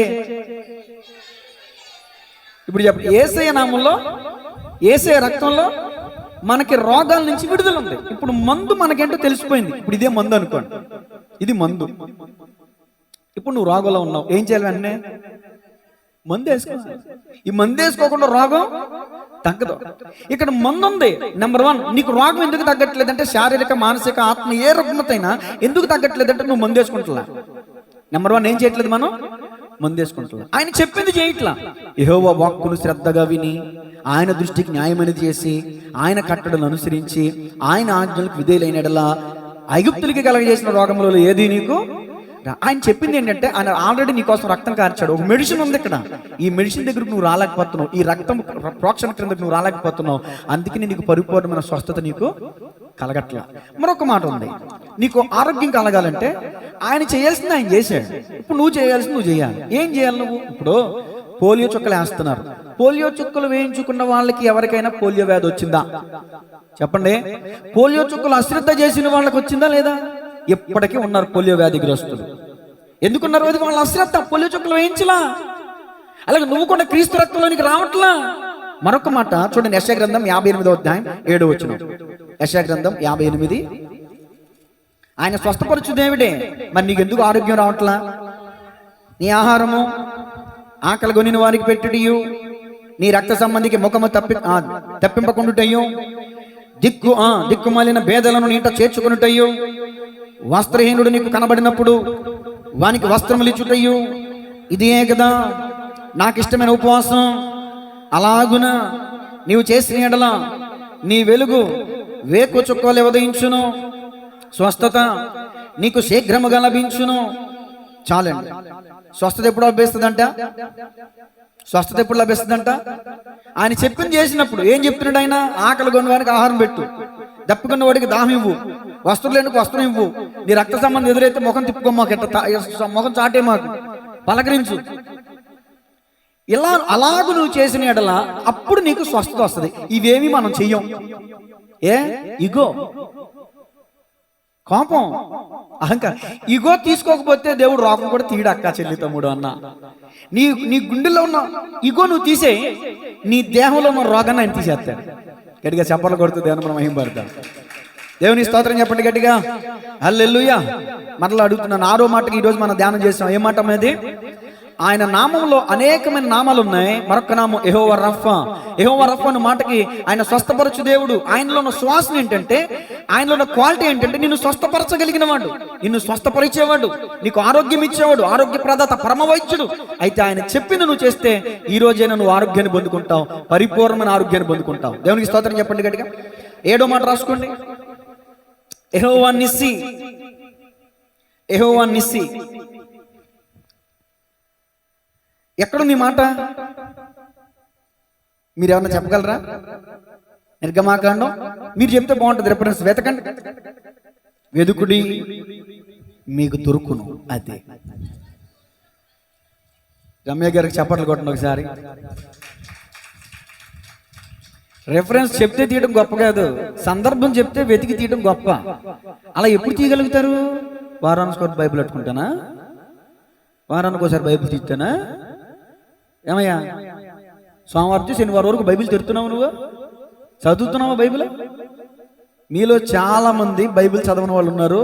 కష్టపడి పొద్దున్న 5 గంటలకు లేచి అమ్మ అనుదిన వాక్యం చదవలసిన అధ్యాయం 36 చదవండి. అమ్మ బాబులు పట్టిన పిచ్చే కానీ దయచేసి చదవండి కూడా పెడతా, దండం కూడా పెడతా, చదవండమ్మా. చదువుతారా? మనకు వాక్యంతో పనే ఉంది. మనం చదివాం, డిగ్రీలు చదివాం, పీజీలు చదివాం, మనం చదివిన చదివే ఎక్కడ? మనం బైబిల్ చదువుతూ వింటండి సీప్గా. దేవుని స్తోత్రం చెప్పండి గట్టిగా. బుద్ధి జ్ఞానం ఉంటే ప్రతిరోజు వాక్యం చదువుతారు, ప్రతిరోజు ప్రార్థన చేస్తారు. దేవుని స్తోత్రం చెప్పండి గట్టిగా. అలా ప్రతిరోజు వాక్యం చదివే అనుభవం కలిగిన వాళ్ళు అలా సందర్భం చెప్తే టక్కున వాక్యం తీస్తారు. ఆ ప్రశ్నకి సమాధానం దొరకకపోతే పిచ్చిక్కేస్తుంది రమ్య గారికి. పాస్టర్ గారు మీకు దండం పెడతాను, సమాధానం చెప్పండి, ఇంకా నేను వెతకలేకపోతున్నాను అంటున్నారు. ఆమె సమాధానం వెతికి వెంటనే దొరికి అసలు దొరకకపోతే ఆమెకి నిద్రట్టతో తింటం కూడా మానేస్తున్నారేమో. పాస్టర్ గారు మీకు వందనాలండి, మా బుర్రకు 18 ఉన్నారు, మీకు వందనాలు. సమాధానం ఎక్కడ ఉందండి? దేవుని స్తోత్రం చెప్పండి గట్టిగా. 40 మంది ఉన్నారు మన చర్చిలో, 4 పెడుతున్నారు సమాధానం. 4 ఈ 4 పరలోకం వెళ్తారు. ఆమె చెప్పరే మరి 4 వెళ్తారు పరలోకానికి. దేవుని స్తోత్రం చెప్పండి గట్టిగా. ఈ 4 నా బైబిల్ చదివేది? ఈ 4కైనా దేవుని వాక్యం పట్ల ఆసక్తి? ఈ 4కైనా తృష్ణ, ఆసక్తి? మిగిలిన వారికి 24 గంటలు టీవీ కంచం, టీవీ రిమోట్ అంతే. టీవీ ముందు కూర్చొని 24 గంటలు టీవీ రిమోట్ మారుతాం, ఛానల్ మారుతాం, చక్కగా ఫోన్లు జరుపుతాం. ఇంతే ఏసు రక్తమే చేయం. ఏట మోసం బలం అన్నాడంట. సరే 17 వచ్చి చదవండమ్మా. తర్వాత మోషే ఒక బలిపీఠము కట్టి దానికి యెహోవా నిస్సి అని పేరు పెట్టి, అమాలేకీలు తమ చేతిని యెహోవా సింహాసనముకు విరోధముగా ఇత్తిరి గనుక యెహోవాకు అమాలేకీలకు తరతరములకు యుద్ధమని. ఇప్పుడు యెహోవా నిస్సి అనే మాటకు అర్థం ఏంటమ్మా? ధ్వజము. అందరూ చెప్పండి అమ్మా, ఏంటి అర్థం? ధ్వజము అంటే ఏంటి? ఆయన మన పక్షంగా ఉన్నాడు. యెహోవా నిస్సి, ఆయన మన పక్షంగా ఉన్నాడు. యెహోవా ధ్వజం అంటే ఒక జెండా. ఇప్పుడు గెలిచిన తర్వాత ఏమి ఎగరేస్తారు? ఒక జెండా ఎగరేస్తారు కదా. మన విజయశీలి విజయశీలుడా నా ప్రాణ ప్రియుడా కృతజ్ఞతతో నిన్ను. బలి వచ్చింది పాట. విజయశీలుడా నా ప్రాణ ప్రియుడా కృతజ్ఞతతో నిన్ను స్తుతించెదను. కృతజ్ఞతతో బలిపీఠం కట్టి యెహోవా నిస్సి విజయశీలి పిడి సుందరరావు గారు కదమ్మా. విజయశాలి అన్నాను కదా, పిడి సుందరరావు గారు అంటారేమో. ఏసు రక్తమే చేయం, అది ఆయన పెట్టుకున్నాడు పేరు, మనకెందుకు? దేవుని స్తోత్రం చెప్పండి కదా. మన విజయశాలి, మన విజయశీలి, విజయాన్ని కలిగించేటటువంటి ఎవరు చెప్పండి? యేసయ్య. యెహోవా ధ్వజం, ఇది ఆయనకి ఇవ్వబడినటువంటి పేరు. అంటే యెహోవా నా ధ్వజము, ప్రభువు నా విజయ పతాకం. రాసుకోండి, ప్రభువు నా విజయ పతాకం. యెహోవా నిస్సి అంటే యెహోవా నా ధ్వజము, ప్రభువు నా విజయ పతాకం. ఇది మన పోరాటాలలో దేవుడు మనకి ఆశ్రయంగా మరియు జయమిచ్చే జెండాగా ఉంటాడని సూచిస్తుంది ఈ పేరు. ఏ సందర్భంలో మోషే ఈ పేరు పెట్టాడంటే, అమాలేకీయులు ఇజ్రాయేలీల మీద పడ్డారు. ఇజ్రాయేలీలు అరణ్యయాత్రలో ఉన్నారు. అమాలేకీయులు ఎవరు అంటే, ఏశావు మనవడు పేరు అమాలేకు. చెప్పండి, ఏశావు మనవడు పేరు ఏంటి? అమాలేకు. ఏశావు తిండిపోతు, వ్యభిచారి. ఏశావు మనవడు కూడా తిండిపోతు, వ్యభిచారి. ఈ అమాలేకు వంశస్థులు కూడా తిండిపోతు, వ్యభిచారులు. అంటే అక్రమస్తులు వీరందరూ అన్నమాట. ఈ అక్రమస్తులు, అన్యాయస్తులు, వ్యభిచారులు, తిండిపోతులు ఎవరి మీద పడ్డారు? వెళ్ళి ఇజ్రాయేలీల మీద పడ్డారు. నేడు ఇజ్రాయేలీలకి సాదృశ్యం ఎవరంటే మనమే. ఇప్పుడు మనందరం కూడా ఆత్మ సంబంధంగా మనందరం ఇజ్రాయేలీలమే. దేవుని స్తోత్రం చెప్పండి గట్టిగా. ఇప్పుడు మన మీద కొన్ని స్వభావాలు పడతా ఉంటాయి. ఏంటి స్వభావాలు? తిండిపోతు స్వభావం, వ్యభిచార స్వభావం, రకరకాల వ్యసనాల స్వభావాలు. అమాలేకు ఇజ్రాయేల్ మీద యుద్ధానికి వచ్చాడు. మనల్ని కూడా అటాక్ చేస్తూ ఉంటారు ఈ అమాలేకీలు. భౌతికంగా లేరు కానీ ఆత్మీయంగా ఉన్నారు. ఏంటి అమాలేకు అంటే? స్వభావం. పేరు అంటే స్వభావం. అమాలేకీయులు ఇజ్రాయేలుతో యుద్ధం చేశారు. ఇప్పుడు మనందరితో కూడా యుద్ధం చేస్తున్నది వాళ్ళు ఏంటి తెలుసా? తిండి మన ముందుకు వచ్చినప్పుడు ఇదిగో మన పక్కకు వచ్చి కొంచెం తిను, కడుపు నుండి తిను, ఏబొచ్చేదాకా తిను, పీకల దాకా తిను, ఒక ప్రేరేపణ లిమిట్గా తిను, ఎందుకన్నా మంచిది, పరిస్థితులు బాగోలా. ఎడ్వర్డ్ గారు తెలుసా? అంతర్జాతీయ సేవకులు ఎడ్వర్డ్ విలియమ్స్ గారు తెలియని వాళ్ళు ఎవరు లేరు. ఆయన సేవకు వచ్చే ప్రారంభ దినాల్లో ఆయన తల్లి గారు ఒక మాట చెప్పారంట. 3 మాటలు చెప్పారు, ఒకటి కాదు 3 మాటలు చెప్పారంట. నా కుమారుడా, దేవుడిని బలంగా వాడుకుంటాడు. నా ఉపవాస ప్రార్థన, కన్నీళ్ళ ప్రార్థన వ్యర్థం కాదు. నీకు 3 జాగ్రత్తలు చెప్తున్నాను విను. ఎన్ని 3 జాగ్రత్తలు చెప్తున్నాను విను. మీటింగ్కి ఎవరైనా పిలిస్తే నెంబర్ 1, ఎంత ఇస్తారు అని అడగొద్దు. ఎంత ఇస్తారు అని అడగొద్దు. 2, ఎంతమంది ఉంటారు అని అడగొద్దు. ఎంత ఇస్తారు, ఎంతమంది ఉంటారు అని అడగొద్దు. 3, ఏం పెట్టినా కడుపు నుండి తినొద్దు. ఆకలి ఉండంగానే, సగం ఆకలి ఉండంగానే చేయగలిగాయి అంటే కడుపు నిండా పీకల దాకా తినొద్దు. అసలు ఎంత మహానుభావురాలండి ఆమె. దేవుని స్తోత్రం చెప్పండి గట్టిగా. క్రైస్తవులమైన మనము కూడా గొంతుకి ఏం పెట్టుకోవాలి? నీ ఇంట్లో నీ ఇష్టం చేసిన ఇదిగో ఏలుగుతో కలిసి నువ్వు భోజనం చేసిన నీ గొంతు కత్తి పెట్టుకో అని వాక్యం చెప్పిన. ఇప్పుడు నా తిండిపోతు అనేది నా సబ్జెక్ట్ కాదు. ఇక్కడ తిండిపోతు స్వభావం, వ్యభిచార స్వభావం కలిగినటువంటి అమాలేకు ఇజ్రాయేల్ మీద పడినట్టు మన మీద కూడా శరీర క్రియలు, శరీర కార్యాలు మన మీద ఏలుబడి చేస్తాయి. ఎప్పటి వరకు అండి? ఈ శరీరం ఉన్నంత వరకు. చెప్పండి, ఈ శరీరం ఉన్నంత వరకు శరీరేచ్ఛలు, శరీర క్రియలు, శరీర కార్యాలు, తిండి నిన్ను ప్రేరేపిస్తుంది. వ్యభిచారం చేయి, పాపం చేయి నిన్ను ప్రేరేపిస్తుంది. నీ శరీరాశ, నేత్రాశ, జీవకుటుంబం, ఈ ఆశలన్నీ కూడా, ఈ కోరికలన్నీ కూడా నీ హృదయంలో పుట్టిస్తాడు, నీ తలంపుల్లో పుట్టిస్తాడు. మెసేజ్ పెట్టు, ఇదిగో ఐ లవ్ యూ అని పెట్టు, లేకపోతే ఇంకొకటి పెట్టు, ఏదో ఒక రకంగా ట్రాప్ చేయి, ఏదో ఒక రకంగా వాళ్ళని పడగొట్టు.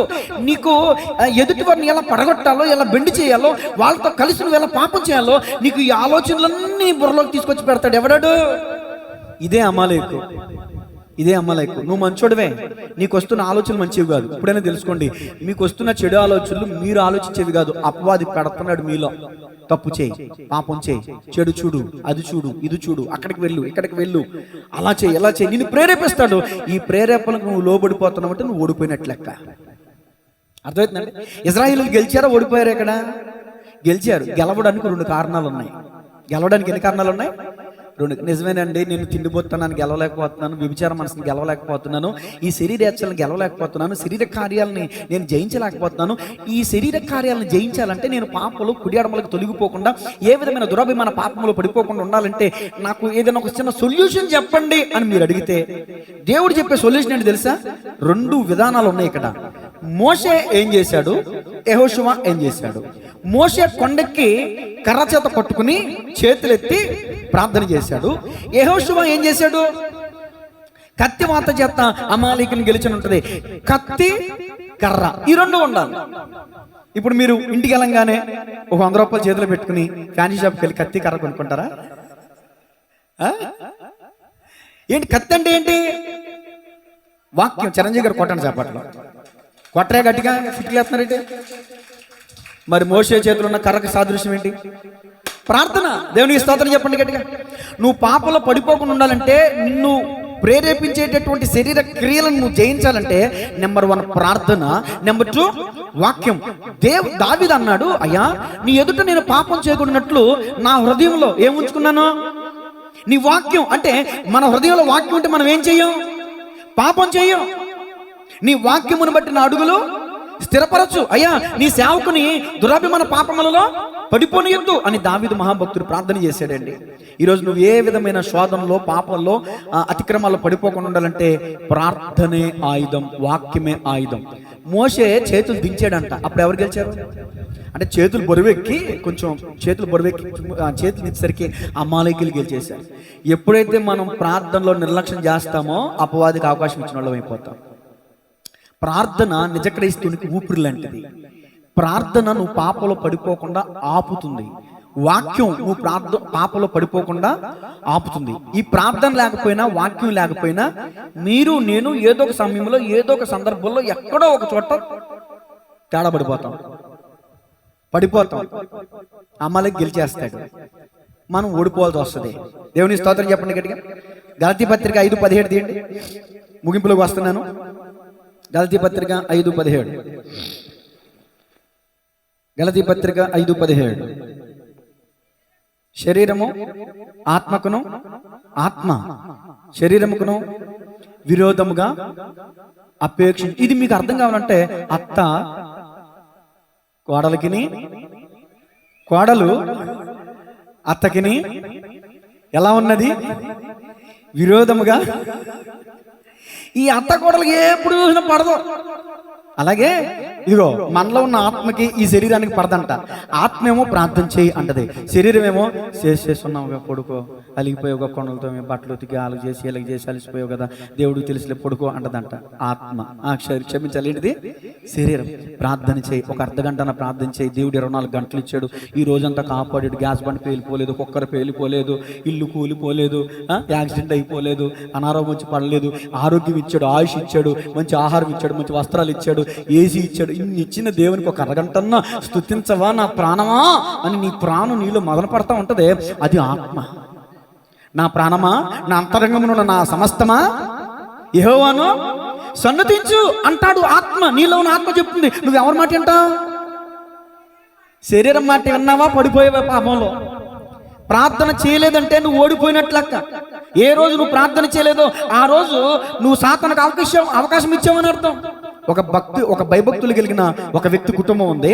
అడవిలో పడి వెళ్తున్నాడు, భార్య బిడ్డలు కుటుంబం, ఎడ్లు గొర్రెలు ఉంటాయి కదా, ఇవన్నీ బట్టి వెళ్తున్నాడు.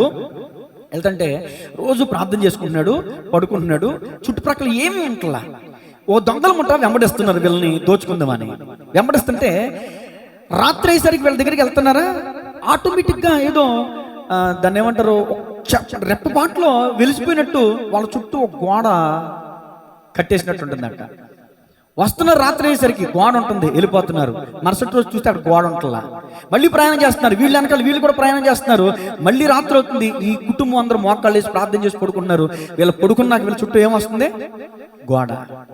ఒకసారి వీళ్ళు కూడా ప్రయాణం చేత అలసిపోయి ఈ రోజుకి ప్రార్థన చేయలేములే అని చెప్పి ప్రార్థన చేయడం నిర్లక్ష్యం చేసి అలాగే ప్రయాణం చేసి అలసిపోయి పడుకున్నారంట.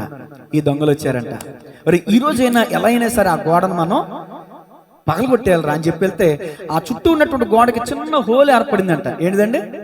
ఏంటి ఆ హోలు? నిర్లక్ష్యం. ప్రార్థన చేయాల. సందు దొరికిందిగా మొత్తం ఆ చిన్న హోలుని ఆధారం చేసుకుని గోడంతా పగలగొట్టేసుకుని వాళ్ళు దోచుకుని వెళ్ళిపోయారంట. ఇప్పుడు చెప్పండి, వాళ్ళు దోచుకోబడ్డానికి గల కారణం ఏంటి? ప్రార్థన నిర్లక్ష్యం. నువ్వు ఎప్పుడైతే ప్రార్థన చేయకుండా ఉంటావో సాతాను నిన్ను దోచుకుంటాడు. నీ ఆరోగ్యాన్ని దోచుకుంటాడు, నీ సంపదను దోచుకుంటాడు, నీ ఆత్మీయ జీవితంలో ఉన్న అభివృద్ధిని దోచుకుంటాడు, సమస్తాన్ని దోచుకుంటాడు. ప్రార్థన వలనే పయనము, ప్రార్థనే ప్రాకారము, ప్రార్థనే ప్రాధాన్యము, ప్రార్థన లేనిదే పరాజయం.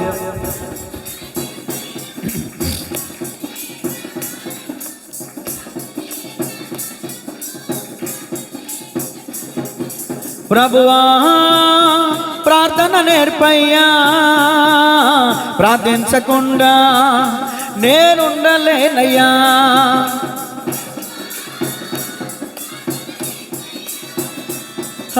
ప్రార్థించకుండా నీ పాదాలు తడపకుండా కొట్టాలి.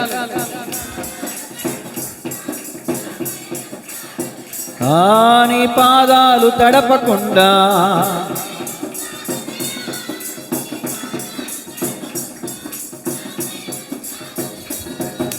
ప్రార్థన వలనే పయనము, ప్రార్థనే ప్రాధాన్యము, ప్రార్థనే ప్రాధాన్యము, ప్రార్థన లేనిది పరాజయం.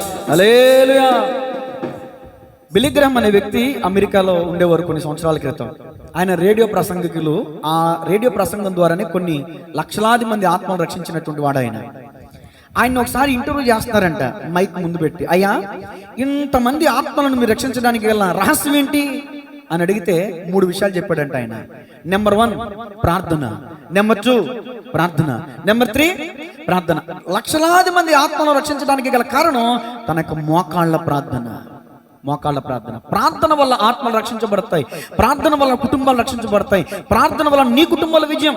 అమాలేకీయుల మీద ఇశ్రాయేలుకి విజయం కలిగినట్లు నీ మీద పోరాటం చేస్తున్నటువంటి వాళ్ళ విషయంలో నీకు విజయం కలగాలంటే నరుని దినములు భూమి మీద యుద్ధ దినములు కావా? మనం బ్రతికిన దినములన్నీ యుద్ధ దినాలేనంటండి. ఈ రోజు ప్రశాంతంగా ఉన్నారా బాబు అనుకుంటా లేదు, అనుకున్నావా వెంటనే వచ్చి పడిపోద్ది ఏదో ఒక సమస్య. ఆర్థికపరమైన సమస్య, ఆరోగ్యపరమైన సమస్య, కుటుంబపరమైన సమస్య, బంధువుల నుంచి సమస్య, ఏదో ఒకటి వచ్చి పడిపోద్ది. ఎవ్రీ డే ఈ రోజు ఎలా ఉంటుందో రేపు అలా ఉంటుందో అనుకుంటే మూర్ఖత్వం. అన్ని బాగున్నాయి అనుకుంటాం, సాయంత్రానికి వచ్చి పడిపోద్ది ఏదో ఒక సమస్య. అనుదినము మానవుని యొక్క స్థితి అలాంటిదంటే యుద్ధ దినములు కావా? యుద్ధం, పోరాటం. మనం పోరాడాల్సింది ఎవరితో? శరీరులతోనా, రక్త సంబంధులతోనా, బంధుమిత్రులతోనా? ఎఫెసీ పత్రిక 6:10 పౌలు గారు చెప్పారు, మనం పోరాడవలసింది బంధువులతో కాదు, శరీరాలతో కాదు, ప్రస్తుత అంధకార సంబంధులకు దురాత్మలతో మనం పోరాడాలి. దురాత్మలతో మనం పోరాడాలంటే మనకేం కావాలి? ఇప్పుడు ఒక సైనికుడు మరొక సైనికుడి మీదకి యుద్ధానికి వెళ్తున్నాడు అండి, ఏం పట్టుకుని వెళ్తాడు? ఆయుధం లేకుండా యుద్ధానికి వెళ్తాడా? అప్పట్లో కత్తులు, ఇప్పట్లో తుపాకీలు. యుద్ధానికి వెళ్ళాలంటే ఆయుధాలు ఉండాలి కదా.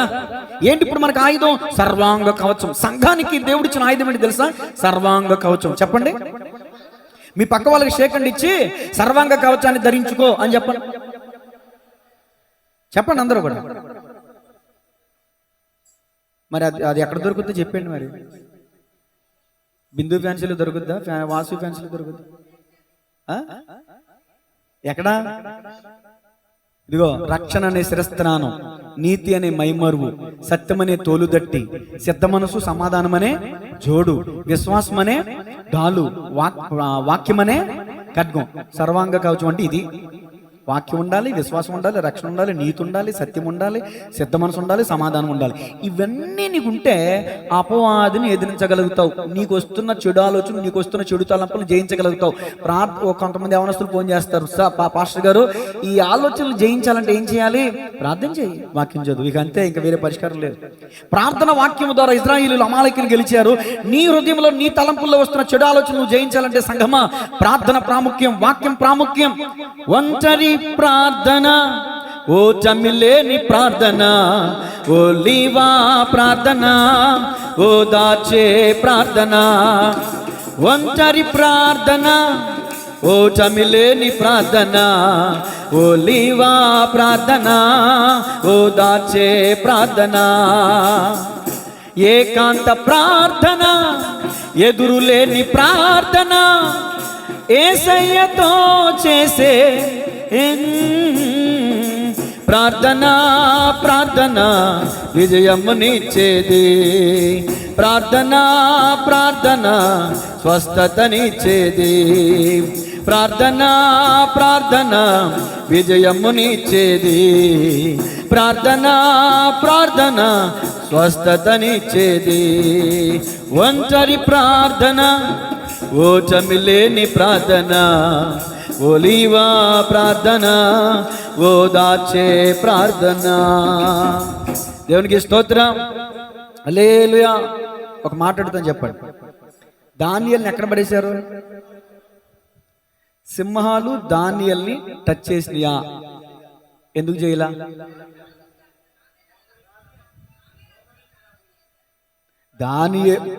ప్రాముఖ్యమైన మాట ప్రార్థన, అంతే. ఏం చెప్పండి? అతనిలో శరీర సంబంధమైన కోరికలు కానీ, శరీర సంబంధమైన ఆలోచనలు కానీ, శరీర సంబంధమైన ఏది కూడా దానియేలులో లేదు. దానియేలులో లోపం కనుగొనవాలని శతవిధాల ప్రయత్నం చేశారంట. దానియేలులో లోపమైనను మరొక మాట ఉంటుంది, ఏ తప్పైనా దానియేలులో లేదంట. ఏ శరీరాశ, ఏ శరీర క్రియ అతను లేదు. అందుకనే సింహాలకి తినటానికి తన దగ్గర శరీరం కనిపించలా. శరీరానుసారమైన మనస్సు మరణం అంట, ఆత్మానుసారమైన మనస్సు జీవమును సమాధానం. సింహాల బొన్లో పడేసినా కూడా అతను జీవంతో ఉండడానికి కారణం ఏంటి తెలుసా? మనలాగా దానియేలు శరీర సంబంధమైన మనసు కలిగిన వాడు కాదు, శరీర కోరికలతో నింపబడిన వాడు కాదు, దేవుని ఆత్మతో నింపబడిన వాడు. గట్టిగా చెప్పలు కొడితే దాన్ని మనం మహిమపడదాం. దినమునకు 3 మార్లు పాటలు అక్కడ మర్చిపోతాం, మన కొత్త పాటలు వచ్చాక పాత పాటలను మరుగున పని. దినమునకు 3 మార్లు ప్రార్థించిన దానియేలులా నన్ను చేయుము దేవా, నీదు సన్నిధానమందు విశ్వాసముతో, నీదు సన్నిధానమందు విశ్వాసముతో. పాడండమ్మా, మీకు గుర్తులేదా? దానియేలులా నన్ను చేయము దేవా. దేవుని స్తోత్రం చెప్పండి గట్టిగా. దినముకి ఎన్నిసార్లు ప్రార్థన చేసేవాడంట చెప్పడం? ఎన్నిసార్లు? ఒకసారి మనోజ్ కూడా 3 అన్నాడు. ఇప్పుడు కాలేజీలో ఉన్నాడు, ఇక్కడే కూర్చున్నాడు. పాస్టర్ గారు 3 సార్లు ప్రార్థన చేస్తానండి అన్న. ఎప్పుడెప్పుడు చేస్తున్నావు నాయన అన్న. పొద్దున్న టిఫిన్ చేసినప్పుడు పాస్టర్ గారు, మధ్యాహ్నం భోజనం చేసినప్పుడు పాస్టర్ గారు, సాయంత్రం ఆ అమ్మాయి కత్వం మాత్రం పోలా ఇంకా ఒప్పేసుకుంటాడు. మీరు కూడా అలాగే తినేటప్పుడే ప్రార్థన చేస్తున్నారమ్మా. దినముకు 3 మారు ప్రార్థించిన దానియేలులాగా మనం ఉందాం. దేవుని స్తోత్రం చెప్పండి గట్టిగా. తలలు వంచని ప్రార్థన చేసుకుందాం. షులమిత్తి ఆరాధిస్తుంది. అయ్యా, నీవు పోసుకున్న పరిమళ తైలం సువాసన గలది, నీ పేరు పోయబడిన పరిమళ తైలముతో సమానము. ఏంట పరిమళ తైలం? యెహోవా నామం. ఏంటా నామం? నామం అనగా స్వభావం. ఏంటైన స్వభావం? స్వస్థపరిచేవాడు. ఏంటైన స్వభావం? విజయం ఇచ్చేవాడు. అమ్మా, నీ ఇంట్లో ఈరోజు రోగం ఉందా? నీ ఇంట్లో ఈరోజు అపజయం ఉందా?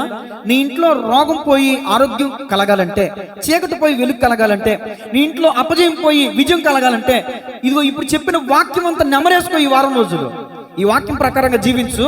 నీకు ఆరోగ్యం కలకపోతే, నీకు విజయం కలకపోతే అప్పుడు అడగండి, నేను చెప్పింది చెయ్యండి. ఆకలి కొని వారికి ఆహారం పెట్టండి, దప్పగని వారికి దాహం ఇవ్వండి, రక్త సంబంధులకు ముఖం తిప్పమాకండి. అప్పుడు నీకు స్వస్థత శీఘ్రంగా లభిస్తుంది. నీలో ఉన్న చెడుతనాన్ని తొలగించు, అప్పుడు నీకు ఆరోగ్యం కలుగుతుంది, ఎముకలకు సత్తువు కలుగుద్ది. ఆయన మందు సిద్ధం చేశాడు. ఆయన రక్తమే, ఆయన పొందిన దెబ్బల చేత మనకు స్వస్థత. అంటే ఆయన రక్తంలో ఉంది స్వస్థత. ఆయన రక్తంలో ఉంది స్వస్థత. నీకోసం ఆయన మెడిసిన్ సిద్ధపరిచి పెట్టాడు. ఏంటో మెడిసిన్? ఆయన రక్తం. నువ్వు ఆయన రక్తం కిందకి రాలేకపోతున్నావు, ఆయన రక్త ప్రోక్షణకు రాలేకపోతున్నావు, నిన్ను కడుక్కోలేకపోతున్నావు. ఆయన రక్తం నీ పాపాన్ని, నీ శాపాన్ని కడిగేస్తుంది. నీలో ఉన్న పాపపు రోగాన్ని తీసేస్తుంది. దీర్ఘకాలిక రోగమైనా సరే తీసేస్తుంది ఖచ్చితంగా. నువ్వు ఏ రోగం చేత బాధపడుతున్నావో నాకు తెలియదు, కానీ మదన పడిపోతున్నావో, వేదన పడిపోతున్నావో, ఎన్ని ఆస్తిపాస్తులున్నా, ఎన్ని ఎకరాలున్నా, ఎంతమంది నానుకునే వాళ్ళు ఉన్నా, ఆ రోగంతో కృంగిపోతున్నావు, కృషించిపోతున్నావు. అలా రోగంతో కృషించిపోయిన వాళ్ళు ఎంతో మందిని దేవుడు స్వస్థపరిచాడమ్మా. కుష్ఠరోగుల్ని పాలు మెలుపుల వదిలేసేవాళ్ళు, అలాంటి కుష్ఠరోగుల దగ్గరికి యేసయ్య వెళ్ళి స్వస్థపరిచాడమ్మా. ఆయన చేతిలో నయం కాని రోగం అంటే ఏది లేదు. ఈరోజు నువ్వు ఏ రోగంతో బాధపడుతున్నావో నాకు తెలియదు. రోగం చాలా భయంకరం అండి. రోగం నెమ్మది లేకుండా చేస్తుంది, రోగం ప్రశాంతత లేకుండా చేస్తుంది, రోగం మనశ్శాంతి లేకుండా చేస్తుంది. ఈ రోగం మనిషిని చచ్చిపోమని ప్రేరేపిస్తుంది. భయంకరమైందండి ఈ రోగం. మనలో చాలా మంది దీర్ఘకాలిక రోగాలతో బాధపడుతున్న వాళ్ళు ఉన్నారండి. ఇదిగో మీ రోగము రుగ్మతల నుంచి మీరు విడుదల పొందాలంటే ఆయన రక్తం క్రిందకి రండి. నెంబర్ 1. నెంబర్ 2, ఆయన చెప్పింది చేయండి. ఏంటి ఆయన చెప్పింది? ఆయన వాక్కుని శ్రద్ధగా వినండి, ఆయన ఆజ్ఞలకు విధేయులు అవ్వండి, ఆయన కట్టడలను పాటించండి, ఆయన దృష్టికి న్యాయమైనది చేయండి. మీరు అన్యాయం చేస్తూ, మీరు పాపం చేస్తూ, మీరు అవిధేయులుగా ఉంటూ దేవా నన్ను స్వస్థపరచంటే మీకు స్వస్థత కలగదు. ప్రార్థన లేకుండా, వాక్యం చదవకుండా నీ కుటుంబంలో జయం కలగాలంటే కలగదు. నీ కుటుంబానికి, నీ వ్యాపారానికి, నీ పంట పొలాలకి విజయాన్ని ఇచ్చేదంటో తెలుసా? అభివృద్ధిని ఇచ్చేదంటో తెలుసా? ప్రార్థన, వాక్యం. ప్రార్థన, వాక్యం. ప్రార్థన వలన సింహాలను నోళ్లను మూయించగలిగారు. ప్రార్థన వలన రాజ్యాలను జయించారు. ప్రార్థన వలన ఉరికంబాల నుంచి తప్పించబడ్డారు. ఈ రోజున నీ కుటుంబంలో ఎందుకు తెలుసా? నిరుత్సాహం, నిర్జీవం, ఎండిపోయిన ఎముకలు లోయగా ఉంది నీ కుటుంబం. ఎందుకో తెలుసా? ప్రార్థన లేదు. నీ కుటుంబంలో ప్రార్థన తక్కువైపోయింది, నీ ఆత్మ జీవితంలో ప్రార్థన తక్కువైపోయింది, దేవునితో మాట్లాడే ఆ అనుభవం, దేవునితో మాట్లాడే సమయం తక్కువైపోయింది. చేయొచ్చులే నిర్లక్ష్య వైఖరి, అలక్ష్యం. ఎల్లొచ్చులే దేవుని మందిరానికి వచ్చే విషయంలో కూడా నువ్వు ఆలస్యంగా మందిరానికి వస్తున్నావంటే నిర్లక్ష్యం కాదా? భయం ఉండాలి. భయం లేని భక్తి వ్యర్థం, బూడిదలో పోసిన పన్నీరు. భయం ఉంటే 10 గంటలకు కలుస్తావు. భయభక్తులు కలిగిన వారు ధన్యులను వాక్యం చెప్తుంది. తలలోంచి ప్రార్థన చేసుకుందాం. 2 నిమిషాలు మీకు టైం ఇస్తున్నాను. దయచేసి ఈరోజు చెప్పిన వాక్యాన్ని బట్టి, నిజమే ప్రభువా, నా ఒంట్లో రాగు ఉంది, నా ఇంట్లో అపజయం ఉంది, ఈ 2 పోవాలంటే సువాసనగా ఉన్నటువంటి నీవు, ఇదిగో కంపుతో బతుకుతున్న మా ఇంట్లోకి నువ్వు వస్తే మా ఇంట్లో సువాసన వస్తుందయ్యా. నేను ఒప్పుకుంటున్నాను. ఇదిగో నాలో ఉన్న కంపు ఇది, నాలో ఉన్న చెడుతనం ఇది, నాలో ఉన్న అవిధేయత ఇది, నేను ఒప్పుకుంటున్నాను. ఒప్పుకుంటమే కాదు విడిచిపెట్టాలమ్మా. ఒప్పుకుంటమే కాదు విడిచిపెట్టి నీ మనసును అడుగు. నువ్వు చేస్తున్నది ఏ తప్పు, నువ్వు చేస్తున్నది తప్పు ఒప్పు. నీ మనసాక్షి చెప్పేస్తుంది. పక్క వాళ్ళకి ఎందుకు కర్మ? పక్క వాళ్ళ దాకా వద్దు, నీ మనసాక్షిని అడుగు. మన దినచర్యలో మనం ఏమేం చేస్తున్నాం, ఎప్పుడు లేస్తున్నాం, లేచినా వెంటనే ఏం చేస్తున్నాం, ఎక్కడెక్కడికి వెళ్తున్నాం, ఏమేం చేస్తున్నాం, ఎవరెవరితో మాట్లాడుతున్నాం, ఎందుకు మాట్లాడుతున్నాం, ఈ యొక్క 24 గంటలు నీ దినచర్యని ఒకసారి నువ్వు రివైండ్ చేసుకో. నీ మనసాకి చెప్పేది ఇది తప్పు, ఇది తప్పు, ఇది తప్పు అని. ఏది తప్పని నీ మనస్సాక్షి నీకు చెప్పిందో దాన్ని వదిలే. నువ్వు నీ కుటుంబం విజయం పొందుకుంటారు, ఆరోగ్యాన్ని పొందుకుంటారు, ఆయుష్ను పొందుకుంటారు. ఎన్నిసార్లు గద్దించినా లోబడిన వాడు హఠాత్తుగా తిరుగు లేకుండా నాశనం అవుతాడంట. సామెతలు 29:1. అలాంటి స్థితిలోకి మీరు వెళ్ళొద్దు సంగమా. దైవజనుడిగా హెచ్చరిస్తున్నాను, దీపం ఉండగా నిల్లు చక్కబెట్టుకోండి. కొంతమంది రోగుల్లో మారుమనసు పొందడానికి ఇష్టపడతారు, కొంతమంది రోగుల్లో దేవుణ్ణి శపిస్తారంటండి. ఎందుకెట్టావు ఈ రోగం నాకు? అలాంటి శపించే స్థితిలో ఉన్నావా? మూర్ఖత్వం అది. కొంతమంది రోగంలో తమను తాము నలగొట్టుకుంటారు. నేను ఇలా చేశాను, ఇలా చేయకుండా ఉండాల్సింది, నా పాపమే, నా నోటి మాటే నాకు శాపమైపడింది అని తమను తాము సరి చేసుకునే ప్రయత్నం చేస్తారు. అమ్మా, నువ్వు రోగుల్లో ఉంటే నువ్వు సరి చేసుకునే ప్రయత్నం చేయి. యేసయ్య రక్తం కిందకి రా, నీ ఆజ్ఞలకు నేను విధేయత కలిగి ఉంటానని ఒడంబడిక చేసుకో, ఒక నిబంధన, ఒక తీర్మానం చేసుకో. అప్పుడు నీ శరీరంలో ఉన్న ముళ్ళు ఏదైతే ఉందో దేవుడు తీసేస్తాయి. అంతేగాని నేను ఇంతే అని నువ్వు మారకుండా నువ్వు ఉంటే దేవుడు కూడా ఏం చేస్తాడు చెప్పండి. మీ అందరికీ సమయం ఇస్తున్నాను 2 నిమిషాలు. ఎవరి స్వరం నాకు వినబడట్లా. చేయండి అమ్మా, ప్రార్థన చేయండి.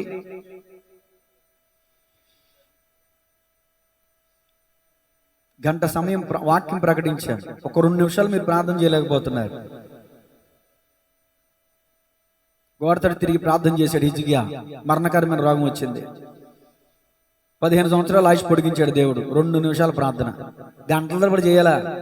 చాలా మంది అనుకుంటారు గంటల తరబడి ప్రార్థన చేసేస్తే అద్భుతాలు జరిగిపోతాయని. మనస్ఫూర్తిగా మారు మనసుతో కూడిన ప్రార్థన చేయకపోతే ఎందుకు? ఒప్పుకోలతో ప్రార్థన లేనప్పుడు ఎందుకు గంటల తరబడి ప్రార్థన? అన్ని జనుల వల్ల విస్తరించి మాట్లాడటం వలన మీ మనవి అంగీకరించినని కొందరు తలస్తున్నారంట. తప్పు. ఎంతసేపు చేసావు అనేది కాదు ప్రాముఖ్యం, ఎలా చేసావు, ఎలాంటి మనసుతో చేసావు.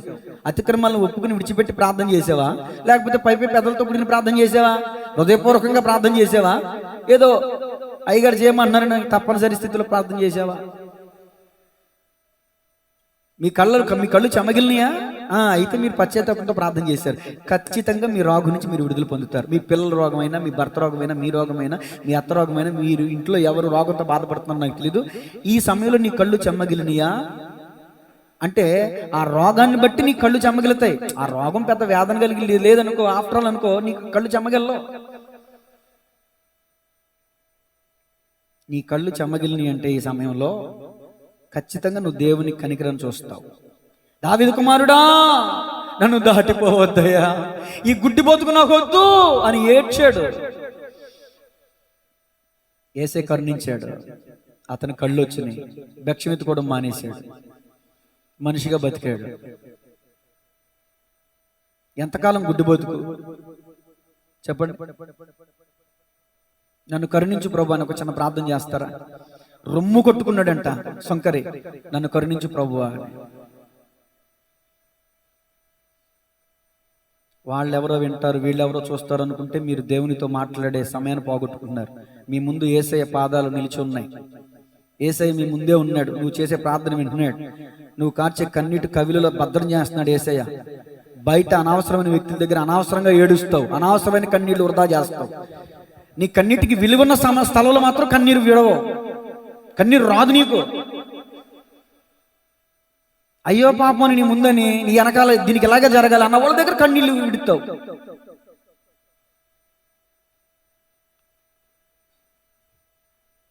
ప్రార్థన. పరిశుద్ధుడా, ప్రేమగల తండ్రి, ఈరోజు 2 మాటల ద్వారా మీరు మాతో మాట్లాడారు. యెహోవా రఫా, యెహోవా నిస్సీ. ఈ యొక్క మాటల్లో ఉన్న తాత్పర్యాన్ని మేము ఈరోజు తెలుసుకున్నాం ప్రభువా. నీలో ఉన్న సువాసన ఏంటో, నీలో ఉన్న శక్తి ఏంటో, నీలో ఉన్న ఘనమైనటువంటి ఆ యొక్క ఉల్లాసాన్ని కలిగించే, ఆహ్లాదాన్ని కలిగించే సువాసన ఏంటో ఈరోజు మేము విన్నాం. ఆ సువాసన నువ్వు స్వస్థపరిచే దేవుడు అని, విజయాన్ని కలిగించే దేవుడు అని అయ్యా ఈ రోజున మీరు మాతో మాట్లాడారు. నిజమే, నా ఆత్మీయ కుటుంబాలు, నా ఆత్మీయ బిడ్డల కుటుంబాల్లో చాలా మంది కుటుంబాలు అనారోగ్య సమస్యల చేత బాధపడుతున్నారు. అయ్యా ప్రతి ఒక్కరిని మీరు దర్శించండి, అభిషేకించండి, బలపరచండి. నీ గాయపడిన ఆత్మతో ముట్టండి, స్వస్థత దయచేయండి. నాయన స్వస్థత పొందాలంటే నువ్వేం చేయాలని ఈరోజు మాట్లాడావో ఆ మాటలకు లోబడి విధేయత, ఒబెడియన్స్ నా ఆత్మ బిడ్డలకు దయచేయండి తండ్రి. తిరుగుబాటు స్వభావం తీసివేయండి నాయన, నిర్లక్ష్య వైఖరి తీసివేయండి తండ్రి. నీ సన్నిధి పట్ల ఆసక్తి కలిగిన బిడ్డలుగా, దుప్పి నీటి వాగులెత్తుకు పరిగెత్తినట్లుగా నీ ఎత్తుకు పరిగెత్తుకొచ్చి కొరకు ఆత్మ బిడ్డలకు దయచేయండి. నీ వాక్యం పట్ల ఆసక్తి కలిగిన వారు ఉంటానికి సహాయం చేయండి. దినముకు ముమ్మారు ప్రార్థించిన దానియేలు వంటి తీర్మానం మేము కలిగి ఉంటానికి సహాయం చేయండి. అనుదినము నీ వాక్యాన్ని ధ్యానించిన దావీదు వల్ల మేము ప్రతిరోజు నీ వాక్యాన్ని ధ్యానించడానికి సహాయం చేయండి. విజయానికి కావలసినటువంటి ఆయుధాలు ఏంటి ఈరోజు మీరు మాట్లాడారు. ప్రార్థన, వాక్యం. నా ఆత్మ బిడ్డలు వీటిని కలిగి జీవించేటటువంటి కృప దయచేయమని యేసయ్య నామములో ప్రార్థించి అడిగి వేడుకొంచున్నాము తండ్రి. ఆమేన్.